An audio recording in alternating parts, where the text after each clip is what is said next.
to stay. Hello and welcome back to Beyond Boards, a podcast dedicated to the actions and interests of skaters beyond skateboarding. My guest today, Norma Ibarra, grew up in Mexico where she started shooting photos at the age of 15. In 2009, after completing a university degree in tourism, marketing and advertising in her home country, she took a trip to Vancouver, Canada and quickly decided she would stay there. In the following years, she immersed herself in the mountain bike community and industry, both as a practitioner and a photographer, until skateboarding entered her life and took over. Through her work, Norma shares stories aiming to document a profound youth-driven lens around inclusion, representation, equity, resilience, and belonging. So here's my conversation with Norma. I hope you'll enjoy it.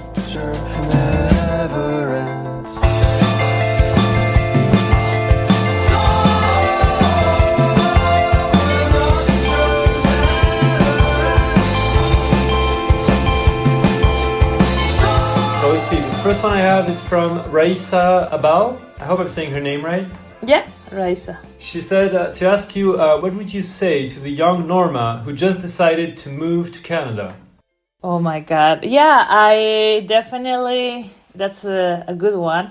I will say to be patient and to keep being yourself and, to know that there is a place for you. There is a place for you. I think that's one of the biggest challenges, understanding that there is a place for all of us, not just in skateboarding, but in the world. And life, I feel like, but I think sometimes being part of skateboarding, you have demons that take over your mind and feel like you don't belong, or is this the right thing to do? So I think that's one of the biggest one, keep being yourself. There's a place for you, and whatever is for you will come, will come at the right time. Especially as an immigrant, I think you have to wait and then you have to rush and there's all this paperwork and there's a lot of challenges and you have to adapt. There's a lot of shock culture when you go to a new place, like the language barriers and emerging in a new country, So I think if I could tell myself, I will say that, be patient, be yourself and try new things, which I've been doing, but I think sometimes I'm like, I wish I started skateboarding earlier, or, I wish I did this earlier. And I think a lot of the times is, we feel like we're not ready for things, but we're never ready. I think the key is to actually go for it and learn from the mistakes, from the falls, like skateboarding. So, I think that's... So to give us a little bit of background, when did you move to Canada? I read somewhere that was around 2008 or 9, around there, right? Yeah, I came in 2009. It was originally to learn English. My mom was able to find this last minute. It was a crazy story because it was a last minute opportunity for her. But she said, I'm going to gift it to my daughter. It was this whole thing where she had to pay on a payment plan. And she wanted to congratulate me for finishing my degree. I started marketing and advertising. And at that time, I went through a lot of hardship and I went through substance addiction. And I almost didn't graduate. But with the help of my mom and I did therapy and I had a lot of support, I was able to come out of that and finalize my career. So I think it was her gift from her to come here. But then when I came here, because I needed a life change, I wanted a reset from my life back home, I was like, I'm not leaving, I'm staying. So I stayed. I found a job as a nanny and I stayed. So that was 2009. But I didn't start skateboarding until 2016. That's right, yes. I read that you first got involved more in mountain bike, right? That's what you were shooting for a while? Yeah, that was the first outdoor activity I did because here in British Columbia, everyone is so active and you have mountains and you have oceans. So it's one of the most active places in Canada. People do a lot of outdoor activities and I got so inspired and I also felt like I didn't have any Canadian friends. So I live in I was living at a place where it's super close to the mountains and I noticed people were mountain biking. So I just took a course. I asked my employers if they can help me pay it and then I will pay them back with nanny babysitting hours. Oh, yeah, okay. So I took a course in mountain biking and I loved it, and I wanted to be part of something. I wanted to, meet friends, and there was this whole story to be able to pay the bike because they're so expensive. So I had to borrow money from a friend to be able to buy a mountain bike. But long story short, I got really involved with mountain biking. I started volunteering with like nonprofits, building trails, photographing events. So that was my first action sports, experience. But I had a camera since I took my mom's old film camera when I was 15. I was borrowing, and eventually I just kept it. It stuck. Yeah. Yeah. Okay, let's do the next one. Let's see. So this one is in it's like 3 short, very short questions, but I'll have you listen to the first one. What got you into photography and skateboarding? Oh, I'm trying to recognize the voice. It's okay. We'll guess later. Yeah. Okay. Perfect question to continue. Yeah. So, like I said, I was always the girl with the camera. Like, I love documenting the memories, and I was always at the events taking photos back home in Mexico. Mm-hmm. But when I started mountain biking, I kind of really wanted to be a mountain bike photographer. But due to the mountain biking is like skateboarding. It's not like skateboarding. It's like snowboarding, for example. You have to be really good at snowboarding to shoot snowboarding because you got to follow the riders. You got to go on these crazy hikes. And it's same for mountain biking. If you really want to get into, I would say, alpine photography, like the crazy trails, the crazy mountains.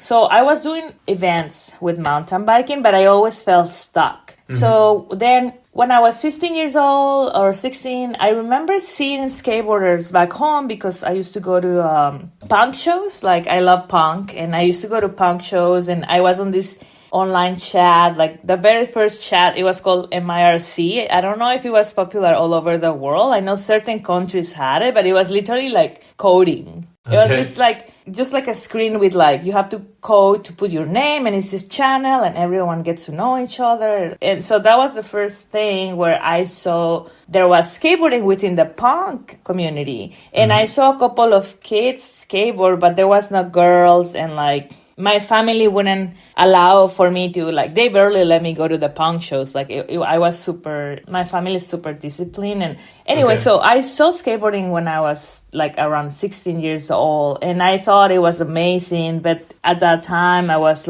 not able to do it for many reasons. My family, there was no skate shops. You will have to go to the States to get a skateboard for Mexicans. It just didn't feel like I could do it, or it was for me. There was so many barriers for me to do it. Yeah, and besides the family and the money and accessibility, it was also the mental. I think it just felt So I always had it in the back of my head. And when I came to Canada, eventually I also do social media marketing for a living. Mm-hmm. So I ended up getting a job with this company called Hootsuite, which does scheduling for your social media type of thing. And I moved to a new apartment, and this apartment was around the corner from Antisocial Skateboard Shop. And that was in 2015, 16. And I was oh my God, this shop is owned by a woman. So yes. I went to the shop. Yeah, Michelle Pessel. So I went to the shop. It was funny because I was I want to start skateboarding, and here's my business card. I was, so professional. And Michelle is oh, business card.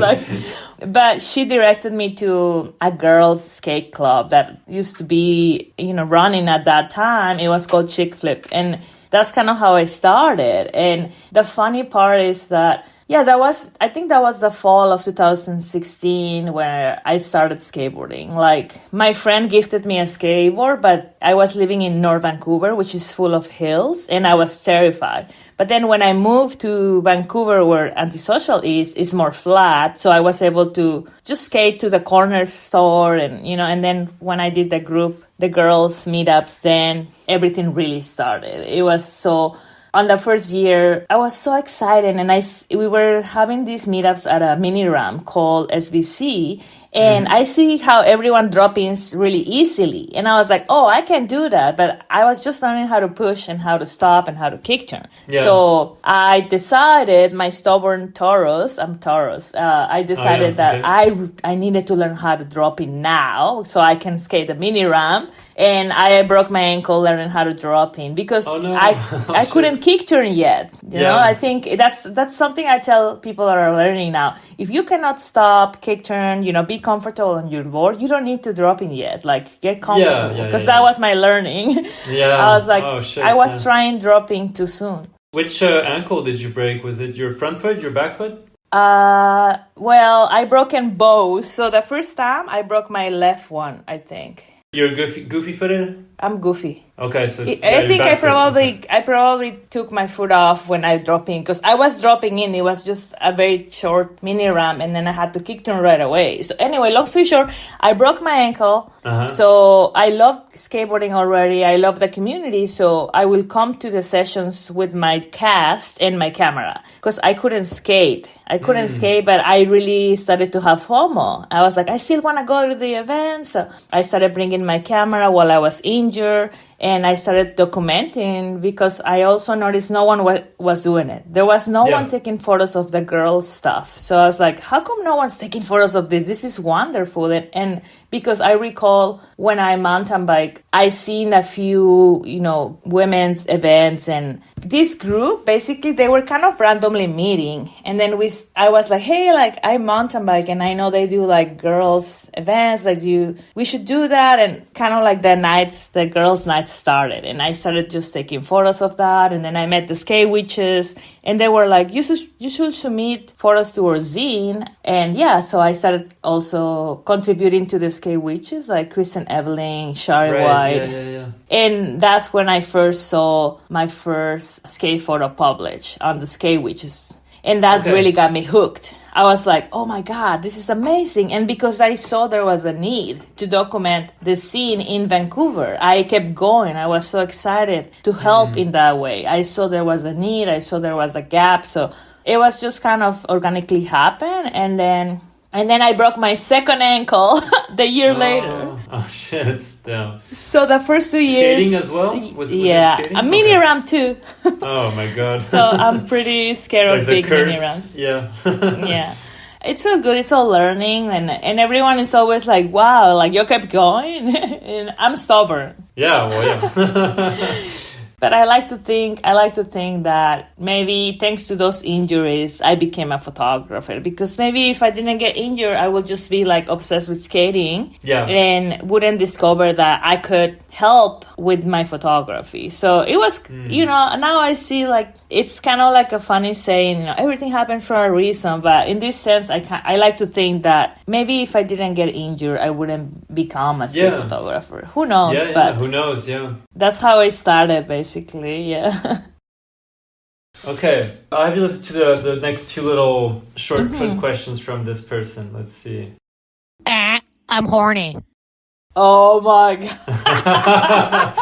Do you have a better idea who that might be? Or Oh my God. It has to be someone from skate camp. Yeah, I think so. Yes. Yeah, but I can't. It's hard. It's hard with my... I'll just tell you, it's Jaime Reyes. Oh my God. I thought it was Jamie or Vanessa. But yeah, so what's the story with this? Was that like an inside joke or something from the camp? Yeah, it's an inside... Oh my God. Now I have to... It's so funny. Yesterday they posted on Instagram. Now I have to say it on this podcast. Explain in a podcast. So a lot of my English-speaking friends, they think that whenever I say a joke, I go like, ah. And I think they think it's something that I do, but it's a very Mexican thing. I think a lot of Northern Mexicans especially, you say a joke and then you go, ah. It's just kind of like reinforcing that it's a joke. Yeah, sure. And we were at camp and someone said, oh, you have to record something on the speakerphone, Speakerphone? Yeah. And they say, oh, you should do like Norma. But then I was there and I say, no, guys, I was explaining the you can only use it when you joke. I was explaining that it's a reinforcement of a joke. So I was like, you need to say a joke and then just to be like funny. and then they were like, oh, give it to Norma for her to record something funny. And that was the first thing that came to mind. I was like, I'm horny, and everyone's laughing. And then it got recorded on the speakerphone, and then it would just repeat, I'm horny. Like, it was like, so it became the joke of the cam. Everyone just be like, I'm horny, Oh my God. Now it became famous. Jamie. All right, there's a very last one from her. Why are you a pyromaniac? Oh, no. Jamie, she's saying all my secrets, too. Oh my God. You don't have to share anything you don't want to. It's all funny things. It's nothing serious, but I mean, yeah, I guess it's time to be funny. So my Instagram name is called Lapiro. Yes. And at first, I was a bit shy about it. I was like, maybe this is not professional, but everyone in Mexico calls me Piro, which means pyro. So, like, the short for pyromaniac. It's a long story, but in Mexico, no one calls me Norma. And my friends, including my mom, she calls herself Mama Piro. All my friends call me Piro. In Mexico, that's my nickname, and it comes from my high school story. So back in the day, again, I was like 15, 14, I can remember. But long story short, we ended up burning a garbage can in the classroom. And I took the fault because it was like a team thing. It was 4 of us who burned the garbage can because my friend was smoking. And I was like, no, the teacher is going to come and it's going to smell the cigarette. Burn the cigarette in a paper so that it doesn't smell like cigarette. And it just smells like something is burning. Yeah. And long story short, the garbage can started burning. Nobody saw us, but our friends blame us because they say they smoke and they have cigarettes and, we think it's them. So my other friends, they had dads. I grew up with just single mother, and my mom is like kind of cool. Like, she knew I smoke. Like, she would let, she wasn't as, disciplined as a dad, I guess, like in Mexican culture. Okay. So I was like, you know what? They were so scared that their dads are going to know that they smoke and that they burn a garbage can. So I took the blame, and they said, we're not going to kick you out of school, but you have to go to the social worker. You have to go to weekly meetings. So I went to the first meeting. Okay. Yeah, I went to the first meeting, and I was kind of in that era. It was when I was starting to go to punk shows, and I was like trying to be rebel, and like, so I went to the first meeting, and the lady said, why did you burn the garbage can? And I was like, just kind of being avoidant, and I was like, oh, because I like it, like, just kind of avoiding it, just being like, annoying kind of. Yeah. And she was like, you like burning things? And I'm like, yeah. And then she was like, oh my God, you could have a problem. You could be a pyromaniac. So that's the start of my nickname. I came out of the meeting, and all my friends are waiting because they're curious about what went down in the meeting. What did you say? What happened? Yeah. They were like, what did she say? Mm-hmm. And I was like, oh, she said I'm a pyromaniac. Ha, ha, ha. So everyone started laughing, and it became my nickname. And that was my name on that chat that I was previously talking about. The punk thing. Yeah, sure. It was a chat about my city, and the channel was called Skate Punk Hardcore. So it was people who likes punk, who likes hardcore and skate, and that was my nickname, Pyromaniaquita, like Lil Pyro. Then they will do meetups, and you put your name tag to meet people. So we will go to like punk shows with your name tag on, and everyone knew me from that chat as Pyromaniaquita. So then it shortened to Piro, and it just stuck with me since I'm 15 years old. Wow. So it's my nickname. Yeah. So now people joke that I like to burn things. Wow, that's awesome. Yeah, a lot of people don't know why my Instagram is Lapiro, but that's basically my Mexican nickname. Okay. This next one is from Allysha Lee. Mm-hmm. Yeah, I hope I'm saying her name right. She said, Norma, do you remember the first camera you ever had? And what was that like compared to your setup now? And just as a fun bonus question, how many tattoos do you have? Okay. The first camera I had is my mom's Pentax, and it was the film camera. And it's completely different to what I have now. I guess now I recently upgraded to a mirrorless system. But I have, the funny part is like after the Pentax, my mom also had like a film, like 35 millimeter Canon camera that I use more than the Pentax. Okay. I used it a lot. I still had it until it kind of broke. I had it like, even when I went to Cuba in 2018, I still had that camera, but something happened, it kind of broke. But yeah, I mean, it's very different. I feel like now with digital cameras, you shoot way more than when you have film. I have crazy lenses now. Back in the day, I had no fisheye, nothing. And then when I started shooting sports, I did have the cheapest camera, one of those cheap cameras that a lot of us start with. And slowly kind of, I try to upgrade every 5 years or so. Or maybe 4 years. So yeah, it was very different, and I think I still enjoy both. I still try to carry a 35 millimeter camera with me, even if it's just a point and shoot. But I just love the look of film. Like it's nothing. There's nothing like that on digital. Even though sometimes I feel like I try to emulate film. When I edit, I'm like, this does not look like film, but I try. And when people ask me how many tattoos I have, I just say one. It's like one collage. Like I lost count. I haven't counted them in a long time. When people ask this question, I always say it's just one huge collage. Also because, like, for example, like if you look at my right side sleeve, it's one tattoo, but I did it in 3 sessions or 4 sessions. So it's like, it's so hard to keep track. But is it like coherent? Because like for example, I have tattoos as well, but I have like a bunch of like somewhat small ones, like I don't have a full like sleeve or something. It looks more like a graphic novel or something. Yeah, my right side, it's a sleeve. It's all done by the same person in Mexico, one of the OG's Mexican tattooers, and then my left one is more like collage, but it's still. What a lot of people think I get tattooed by the same artist because I do a lot of traditional or neo-traditional style. So it looks cohesive. I think I have some OCD, in my spectrum. So like I like things to match a lot. So when I pick my tattoos, I like them to kind of match the other ones. Yeah. I think it's important. I mean, it's going to be on your body for the rest of your life. So you might as well enjoy it. I think it's just preference. People have, some people like variety. But for me, when I started, I was like, they need to match. I have another tattoo question from Shani Bru. Yeah. Oh my God. I haven't seen her in years. So she said, which one of your tattoos is your favorite? And can you explain why? It's like choosing your favorite child or something, or It's hard. It's hard to pick the favorite one. Oh my God.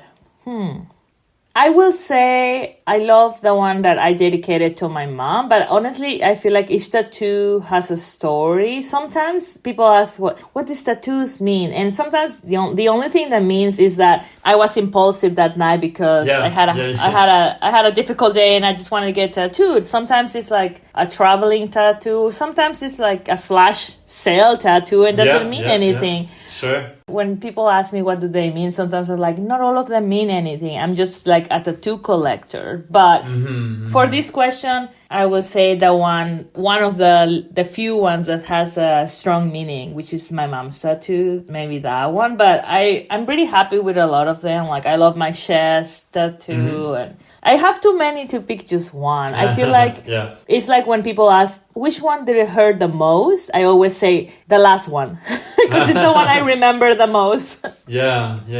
So I feel like whenever you get a new one, you are excited about the latest one. It's like when they ask, what's your favorite skater? I have a lot of favorites. Sure. I'm sure. Yeah, like everybody.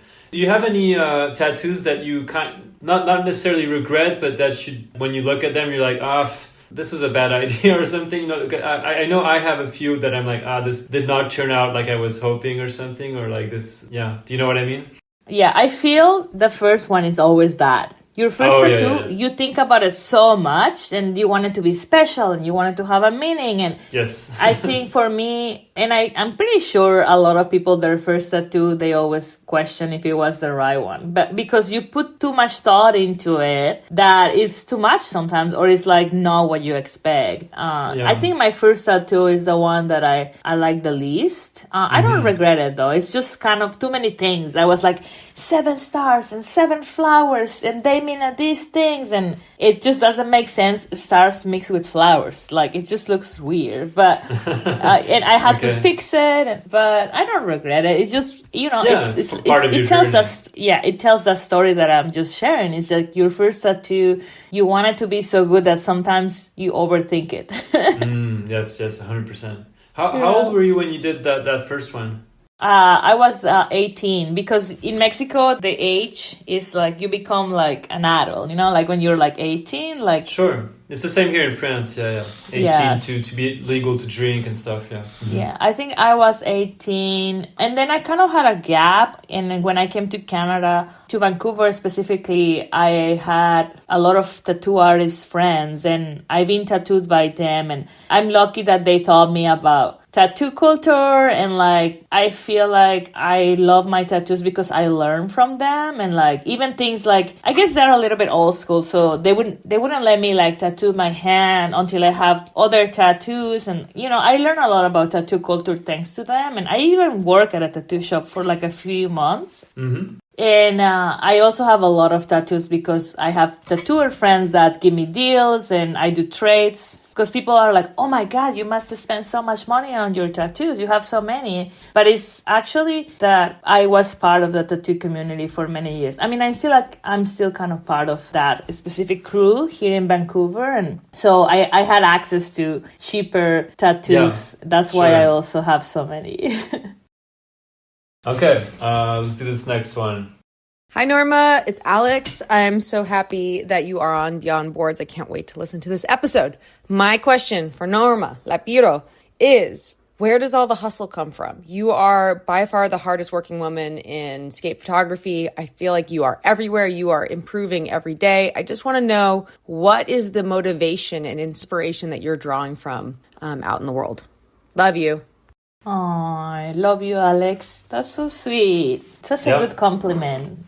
I think my biggest inspiration is my mom. And I grew up, like I said, I'm a single daughter of a single mother. And I remember since I was a baby, my mom was like working as a secretary, and then at night she will put me to bed and she will bake cakes so she can pay for my care and for my grandmas, because she will take care of myself, my grandma, and for some time my uncle too lived with us. Like, she has hosted our cousins. She's retired finally, but she was a very hardworking person, and all I saw, you know, I feel like you learn the things that you see at home. And sure, yeah, absolutely. All of my life, until I moved to Canada, she was working, and like she wasn't even dating. Like, my mom worked so hard so that I can have education, so I can come to Canada. So that was my first example of how to be a hardworking person. Work ethic But I also feel like besides that, like her teaching me the work ethic, I think Mexicans, we're hustlers. Living in Mexico is hard. There's not a lot of opportunities for everyone. And so a lot of us were always kind of working and fighting to get these opportunities because there's so little opportunities out there. So I think it comes from that too, like my mom, the Mexican hustle. And I feel like, when I came to Canada, I was like, I saw there was a lot of opportunity, and I learned that if you work hard, it pays off. I feel like in Mexico, you work hard and sometimes it doesn't feel like it pays off. You have to really be really lucky or have like crazy connections or have a lot of privilege to make it. But here, I felt like there was opportunities. So it's a combination, but I definitely think my mom is the number one. You mentioned that you moved to Vancouver in 2009, and do you go often to Mexico to visit your mom? At the beginning, I couldn't go because of paperwork and money issues, because I came here with $200. Like, it was a very last minute thing. Like, my mom had this opportunity very last minute. On a Friday, she calls me, you want to go? And I had to go on Sunday. Like, it was boom. And I literally came here with my last paycheck at that time from what I was working at that time. And it was $200. And so, yeah, it was a crazy, crazy story. Okay, let's do this next one. Hi, Norma. It's Natalie from Women's Skate History Archive. I've been following your journey for some time, and as a librarian, I was super excited to read your book, Parity, and more recently, your articles in the Globe and Mail newspaper here in Canada. I wanted to ask if you could share something about how you build connection and trust with the skateboarders you document. I know each individual has a different level of comfort when someone takes their photo, and I think you've got something special in the way you inspire trust. Thanks so much, Norma, for all that you do in documenting skateboarding with such passion and commitment. And I'll be rooting for you at LA 2028 to nab that press pass. Thanks. Oh, that's so sweet. Everyone's so loving. Okay, well, how do I get trust? I think by showing up. I think, it's usually before I go out and shoot with people, I get to know them. I'm always at the events. I'm always volunteering. And I think I'm pretty vulnerable with everyone. Like, I know that I'm not perfect. So, like, whenever I approach photographing, like, I collaborate with the skaters, and I'm pretty open, like, I'm still learning. Like, even though I've been doing it for 8 years, there's always something new to learn. And sure, yeah. I'm learning to skateboard as I learn how to take photos. So, like, it has been an interesting process, just learning the tricks, learning the names, learning the timings. So whenever I take photos with my friends, I try to make it a safe space, and I try to be clear that I'm learning and I will love their feedback. It helps. I think I always work with the skater on, like, the creative direction. It's a collaboration, right? So, like, before we start shooting, I feel like I always talk about, like, how would they like me to shoot the photo? Like, what do they think? Some of them are, like, pretty chill, and they're like, you do your thing, I just skate. Other ones are more, they want to be more involved, and we can brainstorm on, like, angles. And yeah, so, like, I think a lot of the people that I've been shooting with, it's people that I already know, people from my community. So we already have, like, a bond because we have trust. Been in at the same events. And then other people is people that I have connected on Instagram, because that's how you first connect with everyone, right? Like, these days, like, people that don't live in your same city. But yeah, I think for me it's kind of like being vulnerable, being honest, and asking for collaboration versus, like, taking something from them. I think imposing your view, kind of. Exactly. I think for me, taking photos has always been a way to give back. But I'm so privileged and I'm so lucky that it's given me so much as well. So, like, it's for me, it's a way of collaborating and giving back to the community, like making people feel seen and making sure that the media is showcasing more non-traditional skateboarders. So it's a collaborative process, and I think that's how I've been able to gain trust with my subjects, which is my friends, But it's an interesting question, because recently I've been feeling like I want to photograph maybe other people that I don't know or that I haven't been with, and I'm starting to have these, like, thoughts about, like, how to approach shooting with people that I might not met or shot with in the past. So it's easier when it's someone from your community that you already spend time with, but then when it's someone new, it's a bit nerve-wracking. I'm sure, it's a bit more intimidating. Like, you haven't established that trust yet, so you need to find a way to communicate with the person and make them feel comfortable. And, exactly. And she mentions at the end that she'll be rooting for you for LA 2028. I was wondering if you could tell us a little bit about coming to Paris recently for the Olympics. Yeah, so when I learned that Olympics had skateboarding as a sport, when they announced it as a sport, I thought, oh, that'd be cool to photograph the Olympics. It's good for the resume. It's good for like documenting history, basically, the first time that skateboarding is in the Olympics. So I like to do vision boards, and I put it on my vision board that Olympics. It's like there's an Olympic, I cut it from a magazine and put it in my vision board. I do it every year or every 2 years. That's a good idea. Yeah, it's really, it kind of works. I recommend it. Anyone hearing this, it's surprising how it actually works. Like, it has worked for me. Like, I look back and I see my old vision boards, and the things I put in there that are happening sometimes blows my mind. Sometimes happens really fast, and sometimes takes years, but it happens. So it's so cool. It's a very good exercise, because I think once you do the exercise, you visualize, right? What you want. And this is what happens. I really wanted to photograph the Olympics, and the 2021s, it was really difficult because it was closed doors due to COVID. Then the 2024, I got the opportunity to work for World Skate once. I shot one qualifier in Rome, and that really gave me hopes that I was going to keep getting higher until the Olympics, but sadly that didn't happen. So I still had that dream, and even though I couldn't find a media pass, like, I did it, I put it on Instagram, I apply, I reach out to World Skate, I reach out to like media outlets, but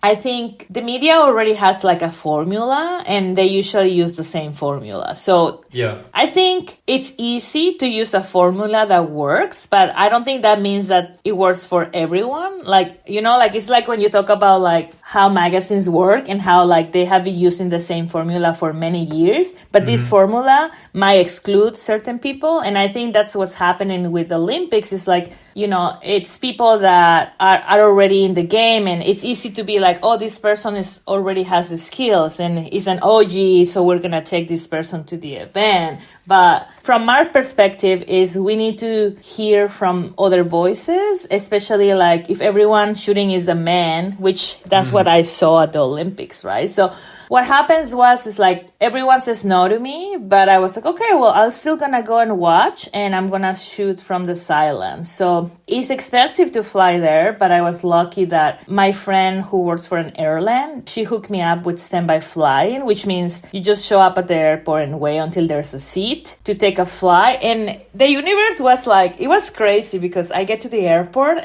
I booked this, I get booked for the flight where Canada. Yes, I saw that. Yeah. Yeah, Team Canada, it's going to Paris. And I was like, okay, the universe is saying that I'm doing the right thing. Yes, so exactly, yeah. I get on the same flight with Team Canada, including the one women skater that's going to Paris, Faye. So I was crying. Like, I'm a crier. I'm a sentimental person. And I was so excited because I was like, okay, this seems to be a right thing. Like, I'm doing the right thing. Even though everyone's saying no to me, I'm still going for myself, for my community. Like, because I wanted to document this moment. It's the first time that it's open for everyone to watch. And I wanted to make sure I document it for the future. I feel like we are documenting history, photographers.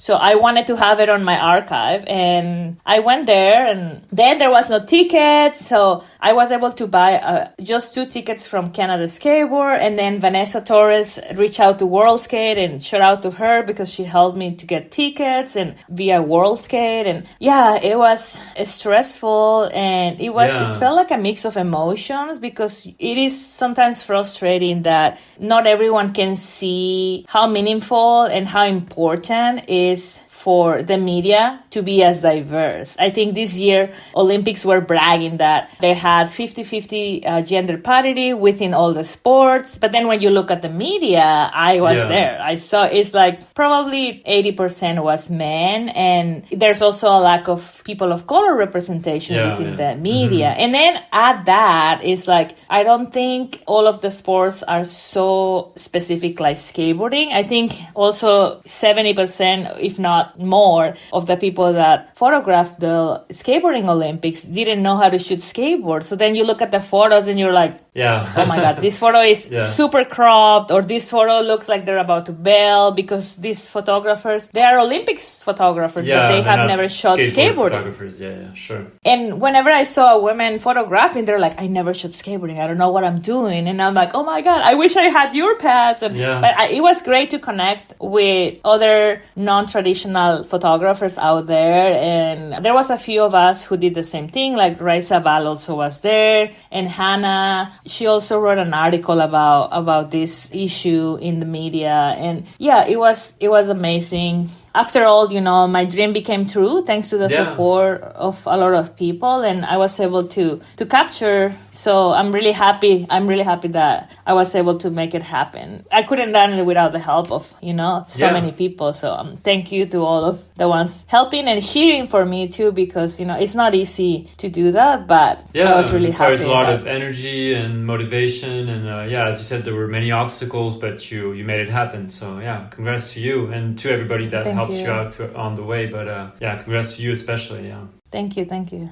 Yeah, I hope you can get a legit kind of pass for the next Olympics in LA. That would be awesome. Yeah, and I think I had a few conversations with World Skate, and I tried to explain, you know, like it's the same as people in front of the camera and behind the lens. I understand that because I'm newer to skateboarding and I haven't shot like for 30 years, like some of the legends that shot the Olympics for skateboarding. There is huge opportunity for like a mentorship program for us. Like, say, if you're telling me that I'm not capable, well, why don't you give me a chance throughout the whole, there's 4 years from here until there is a huge opportunity for mentorship. And I think if more people like me see others people that look like them, you know, shooting, it feels, you know, like it's for us as well. So like it also, it's a different way to tell the story because we are part of that community. So I think there's a big opportunity like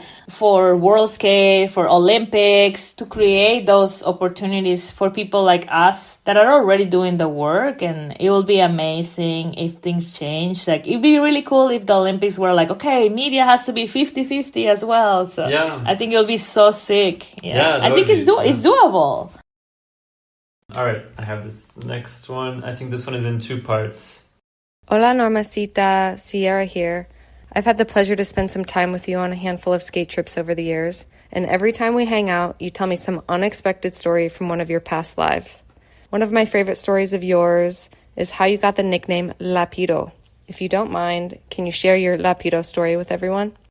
Aww. So we talked about the nickname, but so she mentioned past lives. What's the story with Oh my God. Yeah, okay. I definitely feel, you know, like my life goes through like metamorphoses, not just in the looks, but also like the things that I'm doing. Mm-hmm. I have been involved in a lot of things. I wouldn't say like everything is good, but it has taught me a lot. Like, things like, I think when I was little, like my mom worked really hard and I went to like Catholic school with just girls in a school run by nuns. Like that's like a whole story. Then like I was part of like a Cholo, you know, like crew when I was like also like in my teens, and I was part of like Volkswagen, you know, like Beetle collectors, and I will do car things, like I will put Bondo and help my friends, and we'll go to car shows. Like I feel like I love trying new things, and I've been part of so many different subcultures throughout my entire life. And I think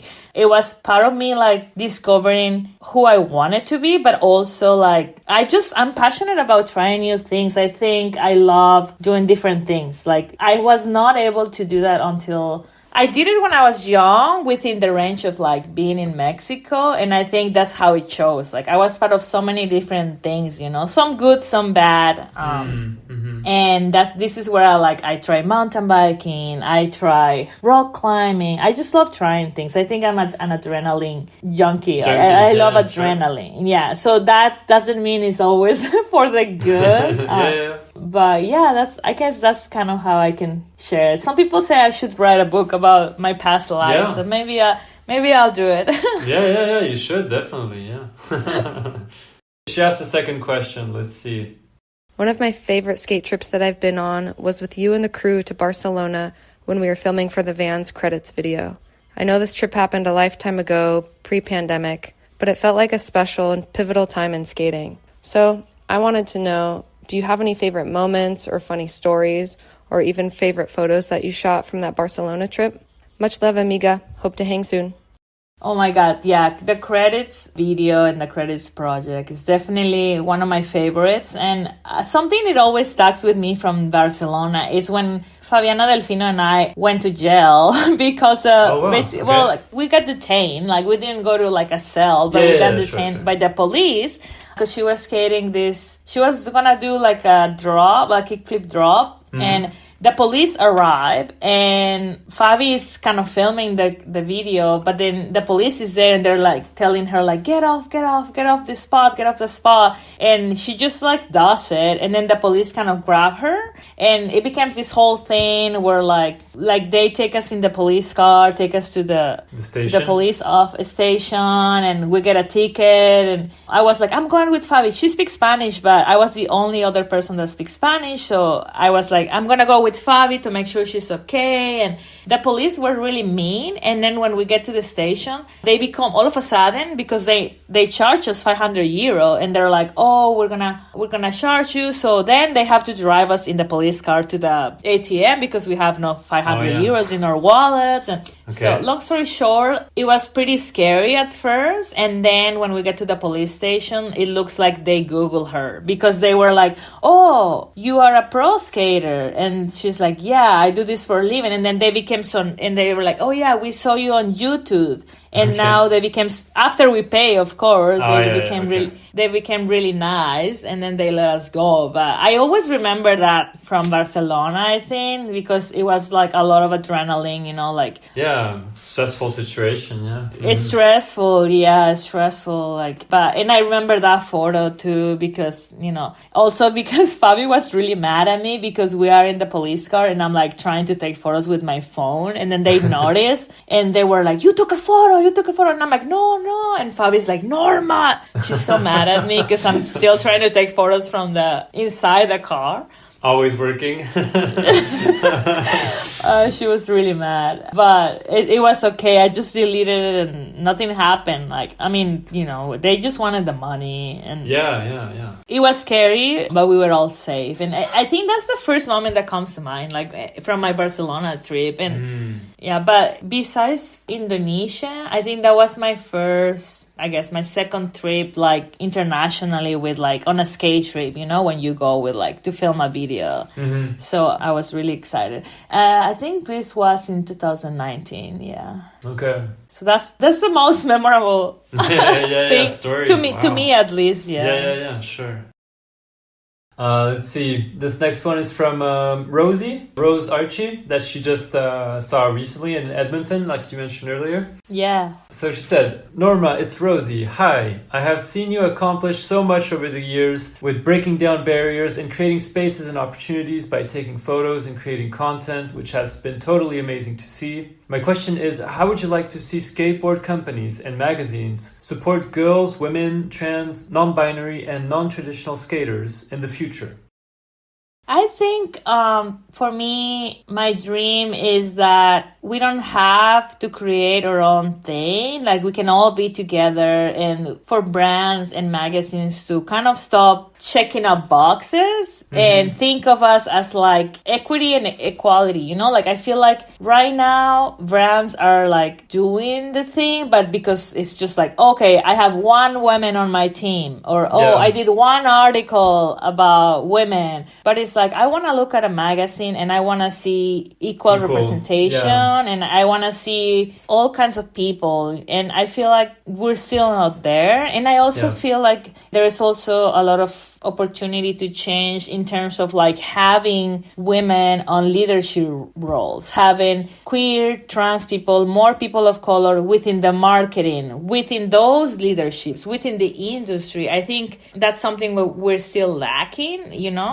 I think the industry is still mainly run by old white men, and we need to move away from that if we want to create the proper change, instead of like tokenizing the communities and just being like, okay, there is one one girl on the team. Like one girl on the team is not enough, you know? Yeah. So like, I think for me, my dream is to get to that place where you see a magazine and it's fully diverse, and you see a company, not just the team of the company, but also the leadership and the full company having diversity within all the roles. So I think that's my dream. That's where I want to see skateboarding in the future. And I think it's doable, but it's also like you have to move away from like gatekeeping, and, you know, people has to do their part on learning what it means to do that. You know, what actual change looks like versus just kind of checking off the box and like doing the tokenization. So like it takes a lot of work and it takes a lot of bravery, I think, for people who are not in the non-traditional community to understand what that means, and to understand that you might have to share, or you might have to step away, or, you know, like we have to mentor as well. Like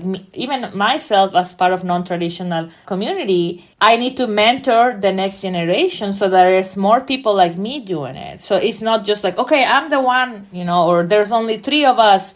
We also need to mentor more people so that we have more non-traditional skate photographers. So it's collective effort, and yeah, that's my dream. You know, I wanna see the change. It's changing, but I think it's still lots of work to do. For sure, yeah. That's something I think about a lot personally, because, you know, I've been doing this podcast for over 3 years, and I've had, I think, less than 15 women maybe on the podcast and 90 episodes so far. So that's, I feel honestly pretty ashamed of that, because it's I decide who I want to interview, and it's not that I'm not interested in all the women skaters or non-binary or whatever. I'm interested in everybody, but it's just like, I don't know, just opportunities and stuff, and I can find a million excuses, but at the end of the day, it's like you said, it's a decision. Like I need to, you know, just put it on my agenda, you know, to actually go towards this goal of having an equal representation, more diversity and stuff. And it's I guess it's kind of a rewiring of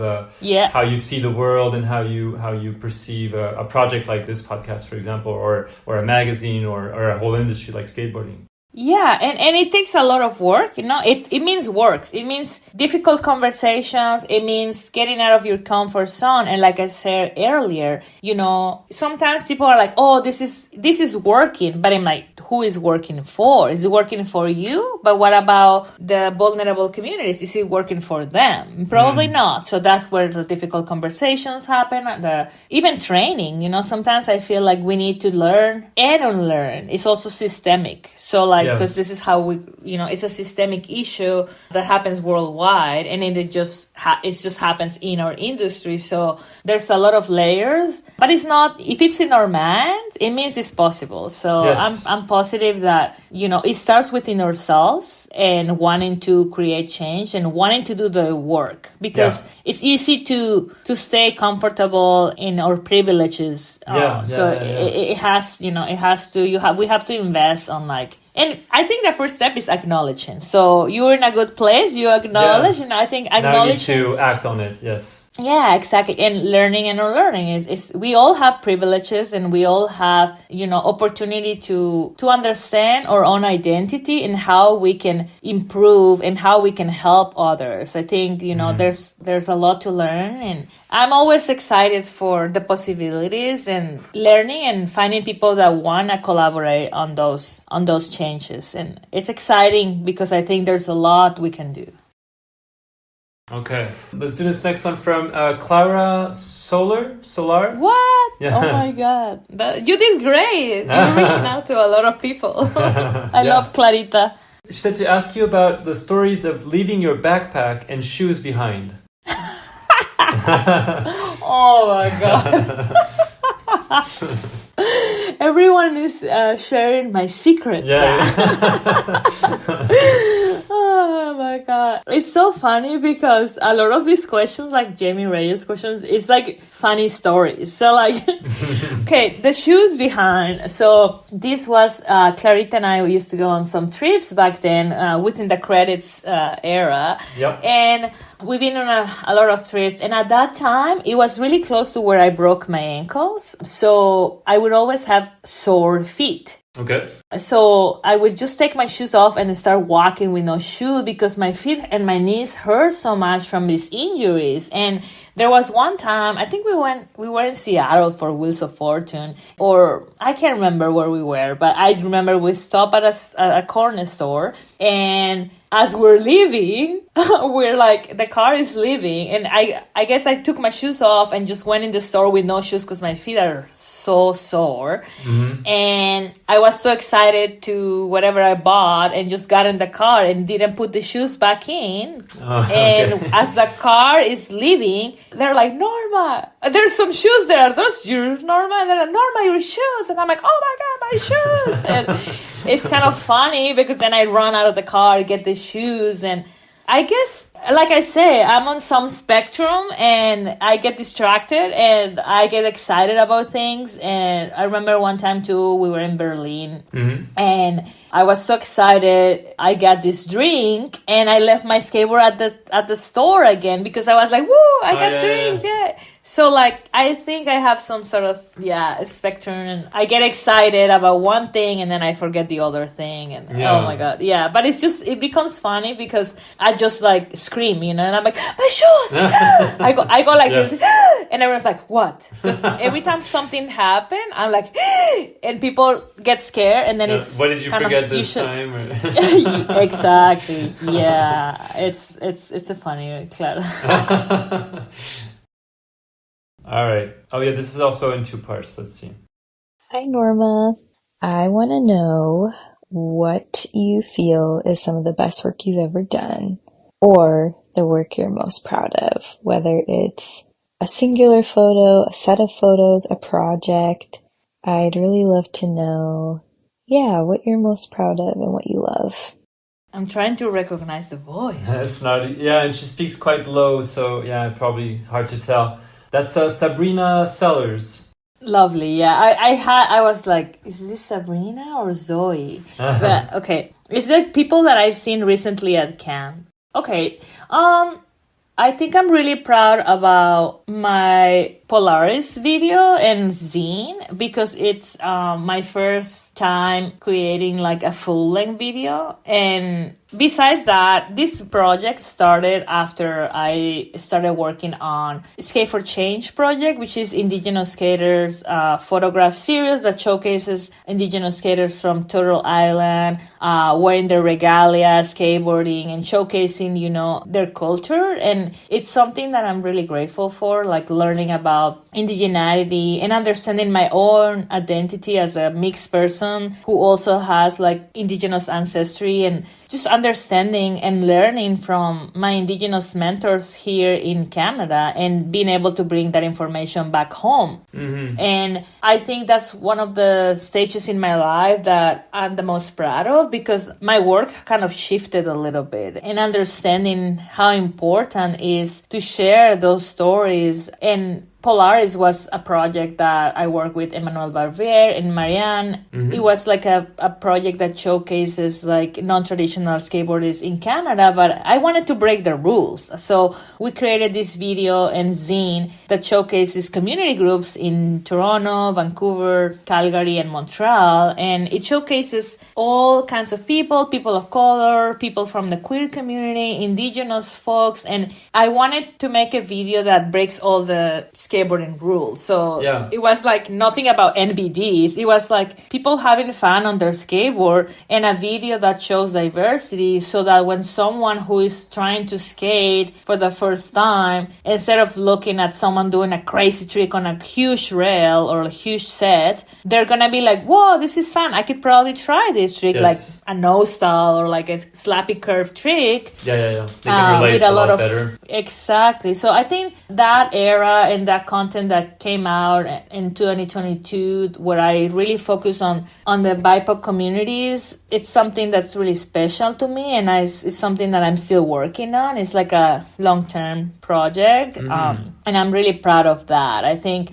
because it has so much more meaning than like an MBD for me. Yeah. It's more about the values. That's kind of. I think I'm really proud of like sometimes like putting my camera on the side and doing like volunteering, like teaching people how to skateboard versus just like taking photos all the time. Like I've been hosting meetups in Toronto, like I call them a 101 skateboarding meetups for people to learn how to skateboard. And we do it here in Vancouver as well with Takeover Skateboarding. And yeah, that's something like I am proud of because I love sharing, you know, planting the seeds of skateboarding everywhere I go.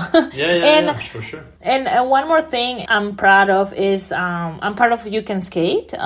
It's a skateboarding group in Mexico City. And since 2022, we've been hosting skateboarding workshops in indigenous communities, focusing on girls. So I'm really excited about that project too. And I'm excited to go back to Mexico and continue these workshops throughout the winter. Oh, that's cool. Okay.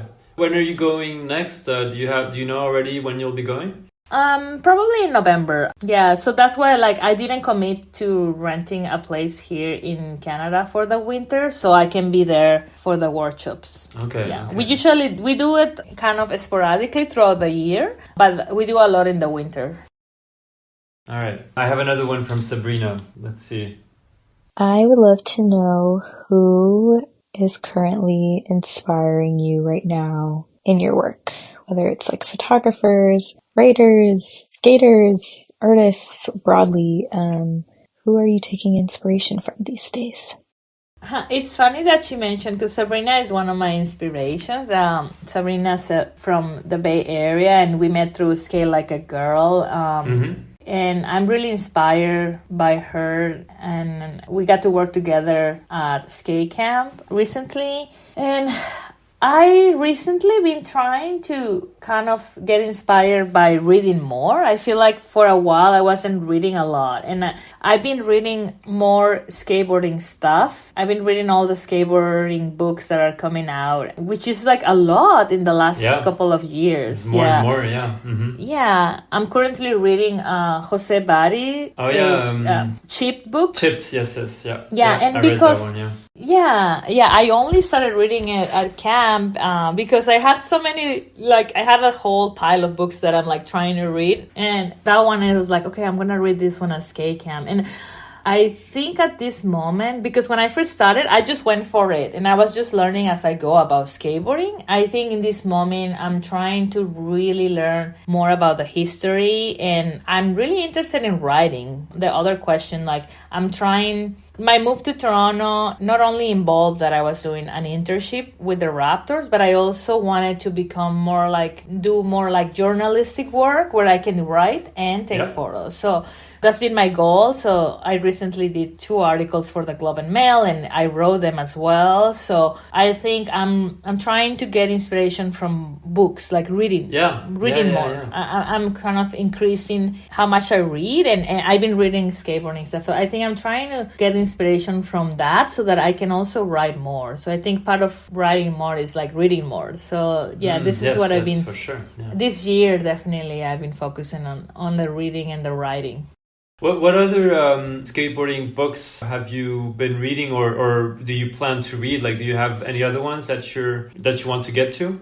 Yeah, the other book I'm trying to read is Dropping by Deborah Stroll. This one is on my pile of to-dos after I finish Jose's book. And this one is, I shot the cover for it. It's a photo of Marvy, and it shares stories about a few skaters, including Marvy, Vanessa Torres, Skate Moss. So that's the next book I'm reading. That's another one I'm reading. And I want to finish the one with Anthony Papalardo and... Indigo Willing, yes. Indigo, yes. Skateboarding in Power or something like that? Yeah, because these books are very historic, right? And I think that's something that I want to... Besides watching videos, I think it's kind of another way of learning, Absolutely. So those I haven't finished those 2, so I want to get to those. Those are 2 skate books, but there's a lot of them coming out. There's so many, yeah. It's hard to keep track. Just there's so many videos coming out all the time. It's impossible to watch it all. I love that there's more literature coming out. I love it.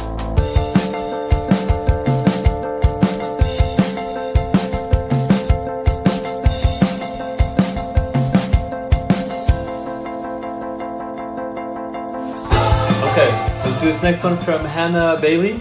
She said, talking about the gap that exists for opportunities for female and less represented photographers to break through in skateboarding or sports photography in general, what in the industry has held you back? And what do you think can push female photographers forward to close the gap? What would have or would still help you? Yeah, I think there is a lot of nepotism and a lot of like gatekeepings. And I think we already kind of talked about this, is kind of like for people in leadership positions to get out of their comfort zone and do the work that takes to like understanding why it's important to have more women, more queer people, more people of color behind the lens, and understanding the systemic, issues behind that, like the conscious or subconscious, unconscious biases that are behind those systems that are in place that sometimes people don't even know about, and sometimes people do know. And I think, like I said before, sometimes it's just systemic and sometimes it's what's convenient. People don't want to work another step extra to create the change because they have this formula, that ancient formula that they've been using for a long time. So, yeah. And another thing, now that I bring that up, is like the fact that skate photographers don't get paid for their time, just for their photos when they're on a skate trip. That to me blows my mind, because I feel like that's something systemic that started when skateboarding was small, when everyone was doing everything DIY. But now there is money. Even though people say, it's a hard year, but it's there are brands investing outside of skateboarding too, investing in skateboarding since the Olympics even more exponentially. And I think whenever I go on a skate trip with a big brand and they're we have no daily budget for your daily time, but I'm taking no time off my other job to be here, or I'm not doing my marketing job so that I can be on a skate trip, and I'm putting 8 to 10 hours a day shooting photos. And let's say you shoot a photo and the skater doesn't land the trick and you still spend 8 hours. I feel I don't know if there are many industries that work that way, where they tell the photographers that they're only going to buy the photo and not pay them for the time invested in creating those photos. That's something that I think is another thing that I would love to see change, because our time is, our time has value. Yeah. And that's something that I still kind of blows my mind that it still exists. I think if we all came together and not say yes to those things, maybe it could change. But because we are excited to get the gig, the opportunity, exactly. We just do it. Yeah. You're I'll do it, whatever. I'll just do my work and shut up, kind of, and not complain or whatever. Yeah. And I keep people, when I bring this up, I keep hearing this is the way it's the industry. It's a skate video. And I'm it's a skate video. It's not a campaign. If you do campaign, you get paid. And I'm I'm sorry, but I think a skate video is still part of your marketing. I think a skate video is inspiring people to skate and to buy your product. It's still marketing. It's a promotional tool. Yes, absolutely. Yeah, but the skate videos have been put in this other department where there's no budget for the photographers. It's kind of an interesting one, and I would love to see it change. But it seems really difficult. But I'm sure. I'm sure that's a barrier, I think, because it's you can't do that for so long. You gotta be compensated for your time, whether they land the trick or not. Yeah. Well, yeah. That's a big barrier. And also some of the barriers, like I said, there's biases, sometimes I feel it's just even my level of skateboarding, because I've been told that, I'm considered for a project, and then someone on the team says but is she a skater? And I'm do I need to be able to skate a big rail so I can get the photo? Yeah.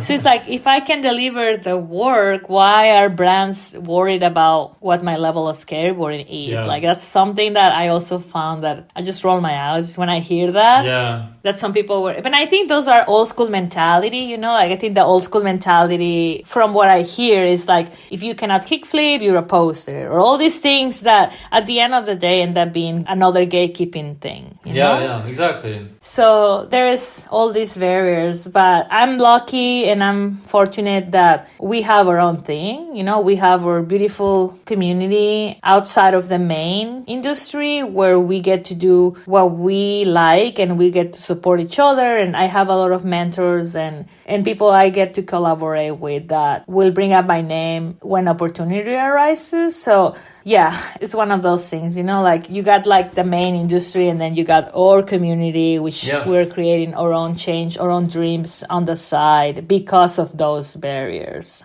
It'll be cool once we don't have to do it that way. To me, I feel like we can all combine and be together eventually. Okay, let's do this next one. Hi Norma, it's me, Atita.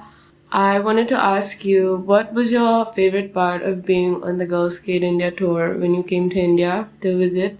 And since those few years have passed, you, as somebody who documents the scene all around the world, what have you seen in women's skateboarding change from then to now? Oh my God. I love going to India. We went to India in 2018. Yeah.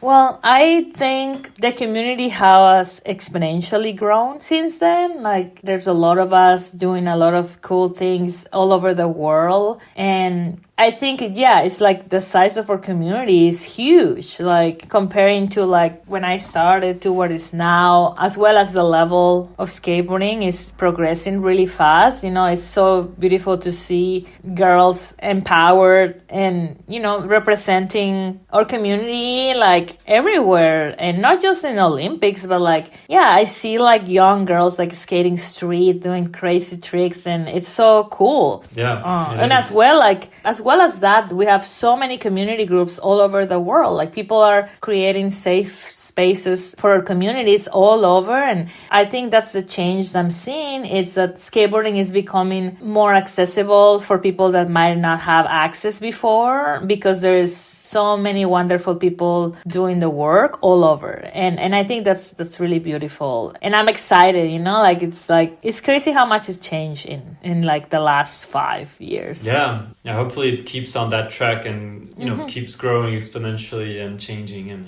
in a positive way. Yeah, and it was lovely. When I heard Atita's voice, I'm like, oh my God, I really want to go back to India. It's one of my favorite trips of all times. It was must amazing. have been, You only went this one time? Have you been back since then or not yet?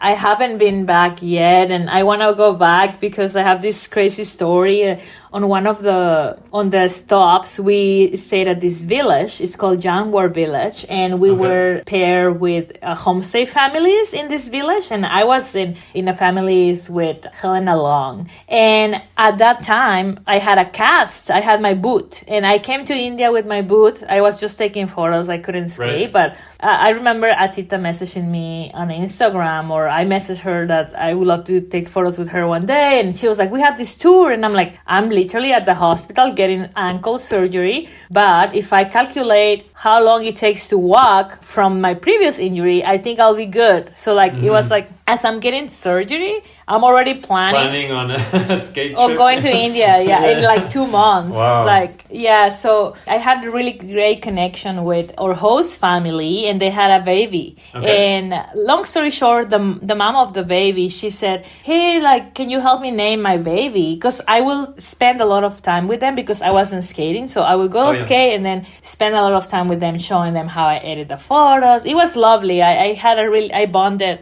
And the mom, on one of the last days, the mom is like, can you help me name my baby? And I was like, you should name her Luna. It means moon in Spanish. And she's like, no, Luna, no, good name. Norma, good name. And I was like, what? And she's like, yeah, Norma, good name. And I was like, oh my God. And I was like, Helena is like, she's gonna name the baby Norma. After and I was like, no, wow. no way. And on the last day, the grandpa, he was giving me a ride on his motorcycle. motorcycle because I was limping at that time. Oh, yeah. He was giving me a ride to where the bus is waiting for us. And he didn't speak English, but with his arms, he did like he was holding a baby and say, Norma. Like he was also saying, the baby's name is Norma. I thought it was a joke because I'm always joking. And I thought they were joking. And Helena is like, no, Norma, that baby's name is going to be Norma. So I really want to go back and I want to find baby Norma.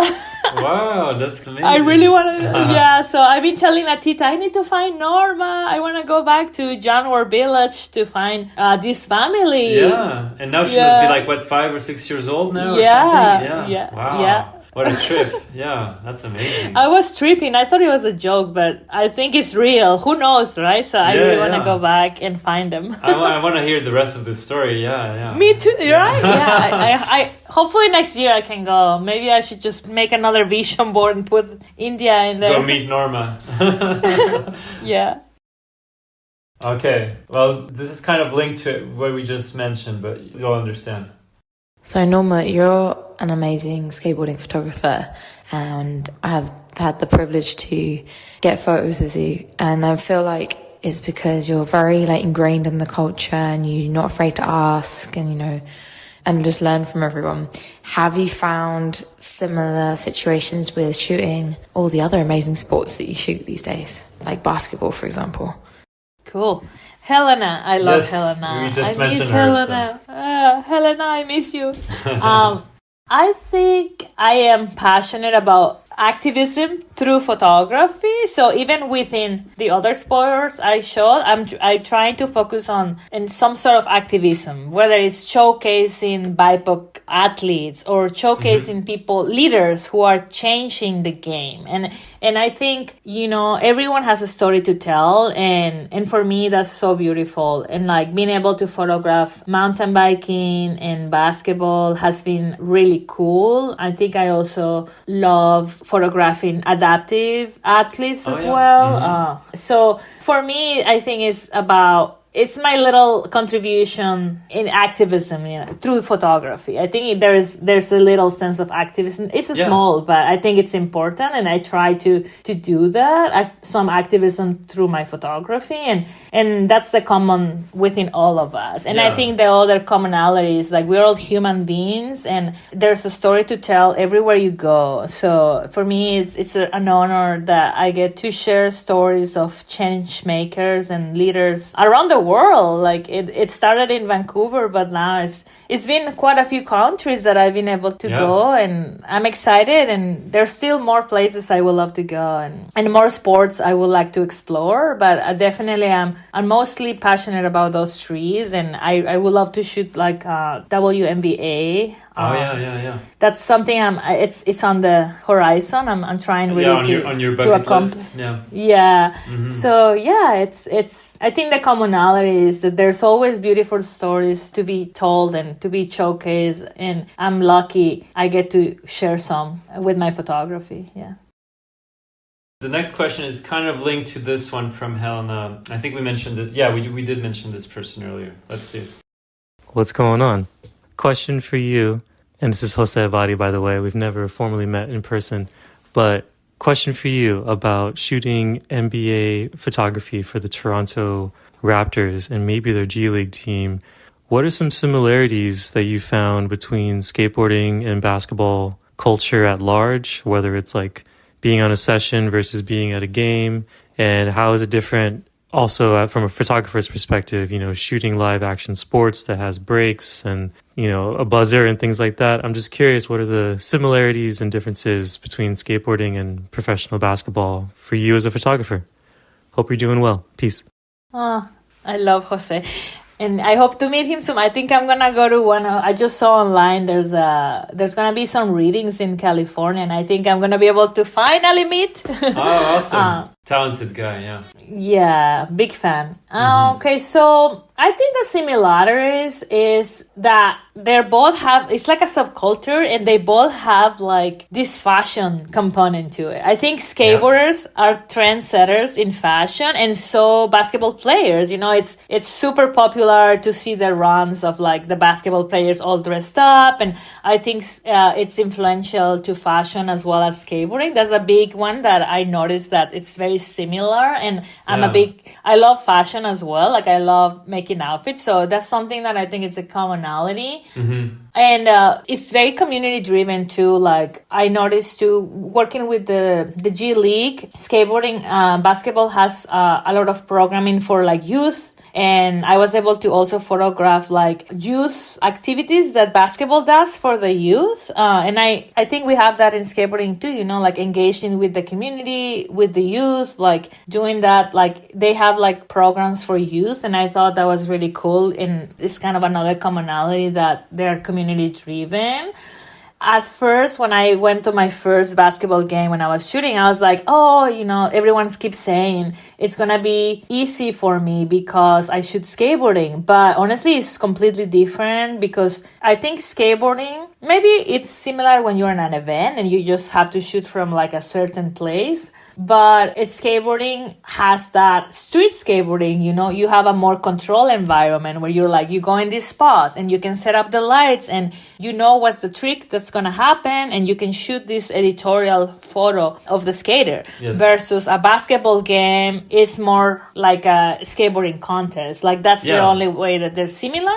But the other thing is like with skateboarding contests, I feel like you can kind of move around. And with basketball, you get assigned to one spot, and that's where you stay most of the time. You can't really move around and change angles and stuff, yeah. You can a little bit, but actually what the NBA photographers do is like they have a lot of set cameras. So they are sitting in one spot, and they have like 3 or 4 cameras like on the net, on upstairs. Like they have different cameras with remotes. I see. But I don't have that. So you basically have to sit in one spot and maybe like at a quarter time switch to a new spot. But yeah, it's different in that sense. I feel like basketball is also kind of really fast and like you kind of like there's so much going on with all the players. Yeah. Versus skateboarding is one skateboarding, and then if you're in a contest, you kind of in the practice you could kind of memorize or like learn what obstacles they are hitting, and you kind of know like for the run you kind of know where they're gonna go, and you're gonna be able to kind of think, oh well, they're probably gonna skate this ledge or this rail, and and you just follow them, and you kind of know what the tricks are already gonna what's gonna happen more or less.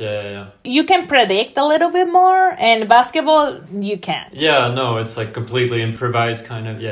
I think the only thing that's similar in that sense is like it's fast paced and it's a lot of players versus like the one skater. And but it's very exciting, and I feel really honored that I was able to get the opportunity to shoot one season for the Raptors, and everyone asked about that. It was like a mentorship program, and I think, like I say, there's opportunity to do that within skateboarding. Like the Raptors have this mentorship program where they bring people of color who are interested in that, in shooting sports, and you get paid and everything. It's not a lot, but you get paid, and you get to shadow the NBA photographers, and you are sitting there with the media, and it's amazing, and it's definitely taught me a lot, and I met a lot of people. Imagine if we had that in skateboarding for like the Olympic contest or street league or stuff like that, for sure. It will be amazing for sure. So like I say, there's, the sky is the limit. There's opportunities, we just have to create them. No, definitely. Okay, let's do this next one from Matt Price. My favorite. Another very talented photographer. He said, I want to know her top 3 skaters that she thinks deserve more love than they get. Basically, who are her top 3 underrated skaters right now? Number 1, I will say Vanessa Torres, even though she's a legend, and, I think she deserves to be showcased more. I think right now she's kind of, judging and a little bit like under the radar. I would love for her to get the recognition that she didn't get, deserves, Yeah, exactly. And that's my top one. And I would love for her to have a shoe. And, you know, like, I think she shreds. I love her. And I think we all know of her because she's a legend, but I think she deserves way more. You know, she deserves to be up there. She deserves the legend status and being invited to many things that I think she's not. Or maybe she's invited and I don't know. But I feel like I want to see more of her, you know, out there. Like, sure. The recognition from brands and from industry. Yeah. You know, like, yeah, her. And then who else? Oh my God, this is hard. I think it's kind of like a relative question because within our community, I feel like we know these people. But then within the full spectrum, maybe some people don't know. Sure. Oh my God, 3 skaters.